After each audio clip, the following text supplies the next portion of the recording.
Assalamualaikum Bu Ning. Waalaikumsalam Pak Ferdian. Gimana kabarnya Pak Ferdian? Alhamdulillah baik Bu, sehat. Gimana kabar Bu Ning? Alhamdulillah baik juga Pak. Di sekolah juga masih aman kan Pak? Alhamdulillah aman. Wajar lah ya. Untuk mempersingkat waktu ya Pak, karena waktunya kita tidak banyak ya. Eh, di dalam obrolan kita ini nih Pak, kira-kira apa nih yang akan Bapak sampaikan, tujuan yang ingin dicapai atau yang ingin ingin diceritakan Pak Ferdian nih?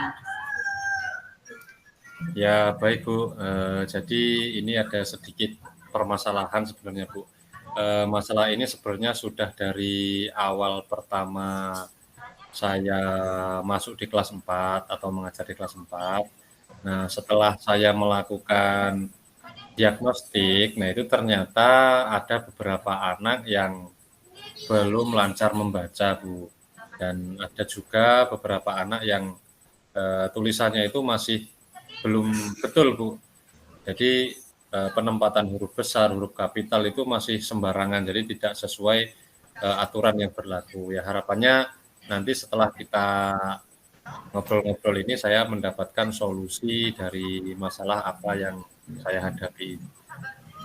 Ya, baiklah Pak Ferdian. Setelah saya mendengarkan cerita dari Pak Ferdian, yang saya tangkap itu di sini berarti yang menjadi problem awal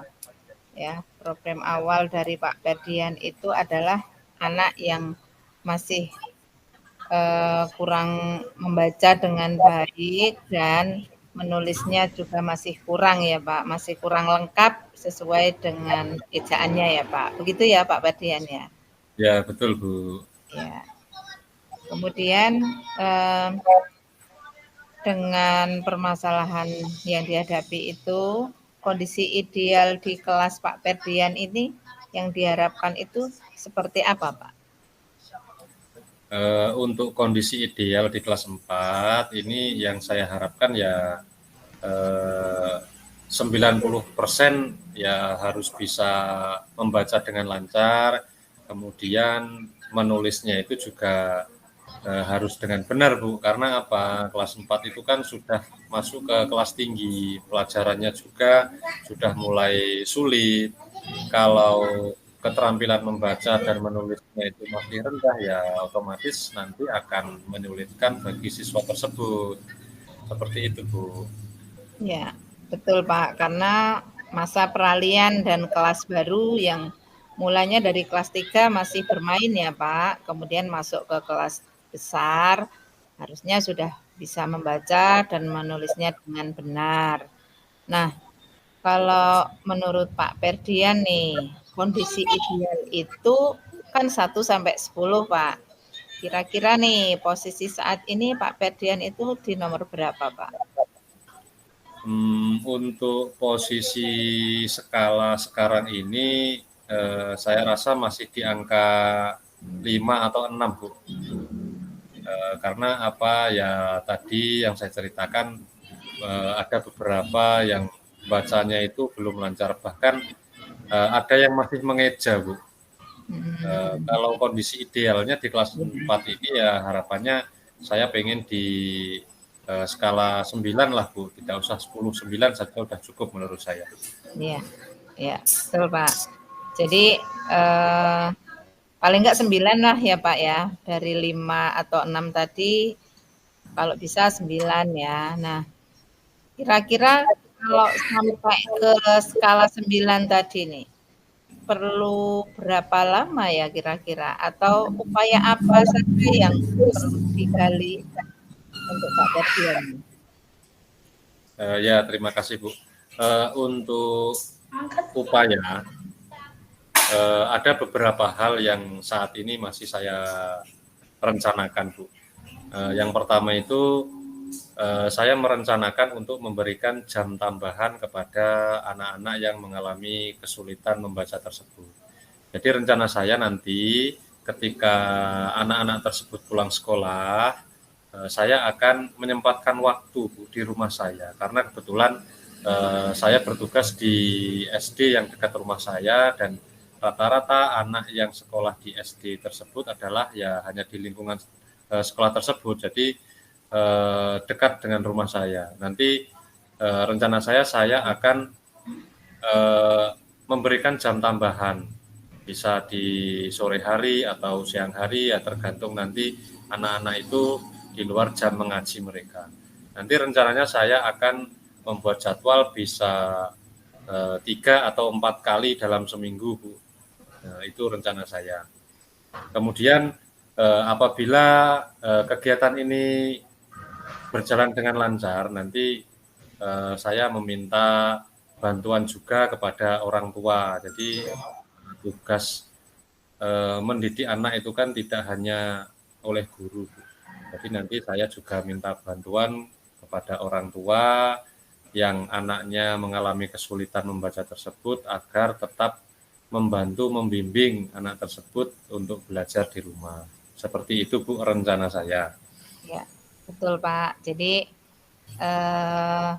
setelah Bapak ada yang dikemukakan tadi, yang pertama berarti Bapak ingin memberi jam tambahan ya kepada anak-anak di luar jam belajar. Kemudian selain itu tetap berkomunikasi dengan orang tua ya. Karena tanpa orang tua pun bukan hanya kita yang mendidik, tapi orang tua juga harus terlibat ya Pak ya. Betul, Kemudian Bu. waktu juga itu Pak Ferdian berarti sudah di sela-sela ngaji anak, karena anak kan di rumah harus ada waktu ngaji. Jadi selain di sekolah belajar pembelajaran, di rumah ada ngaji, dan di sela-sela waktu ngaji itu Pak Ferdian ingin merencanakan ada jam tambahan ya Pak, supaya nanti anak yang belum bisa membaca dan menulis dengan benar bisa dibimbing lebih lanjut lagi dengan jam tambahan. Ya, betul sekali Pak. Itu sudah menurut saya sudah luar biasa itu untuk solusi anak-anak yang kurang membaca dengan baik dan menulis dengan kemudian. Nah, dari percakapan kita ini Pak nih, sudah ada bayangan belum nih? Atau posisi Pak Ferdian tadi dengan permasalahan anak-anak tadi nih, kira-kira kapan nih Pak rencananya yang Bapak rencanakan tadi akan dilaksanakan nih? Untuk rencananya nanti setelah UTS, Bu. Jadi nanti kan ini di hari Senin depan ini kan sudah UTS, Bu ya. Nah, Iya. jadi rencananya di 1 minggu setelah UTS itu nanti rencananya akan saya laksanakan.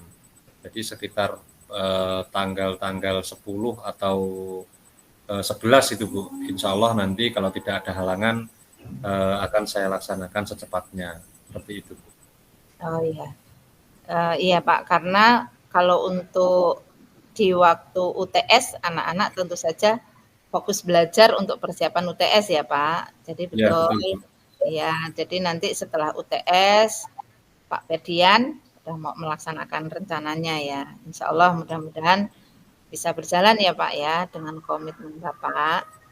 Kemudian kira-kira setelah melaksanakan program Pak Ferdian tadi, apakah Pak Ferdian ini perlu orang atau semacam tim atau ada orang lain yang untuk mendampingi untuk mengobservasi Pak kira-kira? Ada nggak? Iya, Bu. Tentunya suatu program itu kan jika tidak ada pendampingan pasti tidak akan berjalan dengan baik. Ya tentunya program saya ini nanti saya juga akan meminta persetujuan atau meminta izin kepada yang pertama kepala sekolah, kemudian yang kedua kepada wali murid, seperti itu, Bu. Jadi nanti saya juga akan minta bantuan kepada orang tua murid tersebut, Bu. Saya juga akan memberikan pengarahan kepada mereka bahwa anak-anak tersebut membacanya itu masih kurang. Jadi di kelas 4 itu kan idealnya ya membaca sudah lancar harusnya, karena kalau membacanya belum lancar ya bagaimana bisa memahami suatu materi, Bu, gitu ya. Karena di kelas 4 itu kan materinya ya sudah lumayan sulit gitu. Iya. Untuk itu saya terus bertekad Bu, karena ya harapannya ya dalam waktu berapa ya 3 atau 4 bulan ini semuanya dapat membaca dengan lancar gitu Bu. Jadi Iya. seperti itu Bu. Ya, paling tidak setelah semester ini ya Pak, anak-anak Iya, diharapkan sudah bisa membaca dengan lancar, bisa menulis dengan benar ya, tentu saja dengan bimbingan dari Pak Ferdian, dengan jam tambahan tadi, tentu saja dengan tidak melupakan konfirmasi dulu dengan kepala sekolah, tentu saja harus izin ya. Kemudian kepada orang tua atau wali murid, karena mereka juga harus terlibat supaya tahu kapan waktu ngaji, kapan waktu belajar, kemudian kapan waktunya ada jam tambahan, itu sangat perlu sekali kerjasama dengan orang tua. Iya Pak, bagus, dan saya juga setuju dengan langkah-langkah yang Pak Ferdian eh, apa diprogramkan. Mudah-mudahan juga program yang Pak Ferdian diprogramkan itu nanti bisa terlaksana dengan waktu yang tepat ya Pak. Iya. Kemudian nih Pak, kira-kira nih menurut Pak Ferdian sudah ada titik terang belum nih dalam percakapan kita kali ini nih Pak? ya baik Bu, sebelumnya saya juga mengucapkan terima kasih karena sudah Bu Neng sudah menyempatkan waktunya untuk ngobrol-ngobrol terkait masalah yang sudah saya alami. Ya ada sedikit rasa lega gitu Bu, karena sudah dapat mencurahkan isi hati saya, mencurahkan masalah saya terkait permasalahan yang ada di sekolah. Dan alhamdulillah pada pembicaraan sore hari ini sudah mulai ada titik terang. Saya sudah menemukan beberapa cara dan rencananya ya semoga tidak ada halangan dan rencana tersebut dapat berjalan dengan lancar. Terima kasih Bu Ning. Ya, baiklah Pak Ferdian, karena Pak Ferdian sudah mendapatkan jawaban dengan menggali sendiri sebenarnya ya Pak, dari apa yang permasalahan Bapak, kemudian ada solusi. Jadi kita di sini bukan saling menasehati, tapi kita saling berbagi apa yang kita dapatkan, berbagi pengalaman, berbagi ilmu, supaya apa permasalahan kita itu bisa terselesaikan dengan rekan kita. Bukan kok kita menjadi guru atau menasehati, tapi kita sama-sama berbagi ya Pak, supaya Iya Bu. apa yang kita hadapi, persoalan yang kita hadapi bisa ada setidaknya ada titik terangnya, sudah lega bisa bercerita, ada yang mendengarkan, ada yang eh, apa ya, bukan solusi, tapi ada yang mendengarkan itu setidaknya sudah lega ya Pak. Iya Eh, Bu. Daripada kita pendam sendiri, apa iya ya nanti kita apa bisa ya seperti ini. Nah, kita kan saling menguatkan saja, saling Iya betul. menguatkan supaya kita bisa melaksanakan tugas kita sebagai seorang pendidik. Bisa apa yang kita hadapi di sekolah itu bisa kita cari titik terangnya lah ya Pak ya. Betul Nah, Bu. jadi mungkin itu saja ya Pak ya dari saya karena waktunya juga sudah kayaknya sudah mepet ini Pak. Ya, Iya Bu, terima kasih Bu. sudah banyak yang bisa dibahas tadi ya Pak ya. Kita sudah saling berbagi. Semoga bisa segera terselesaikan dan bisa dilaksanakan komitmennya ya Pak. Amin, amin ya. Dan berakhirnya percakapan kita ini berarti berakhir pula ya Pak kegiatan coaching kita sore ini. Ya, Kurang terima lebihnya saya mohon maaf ya Pak Ferdian. sama. Ya, Assalamualaikum. Waalaikumsalam warahmatullahi wabarakatuh.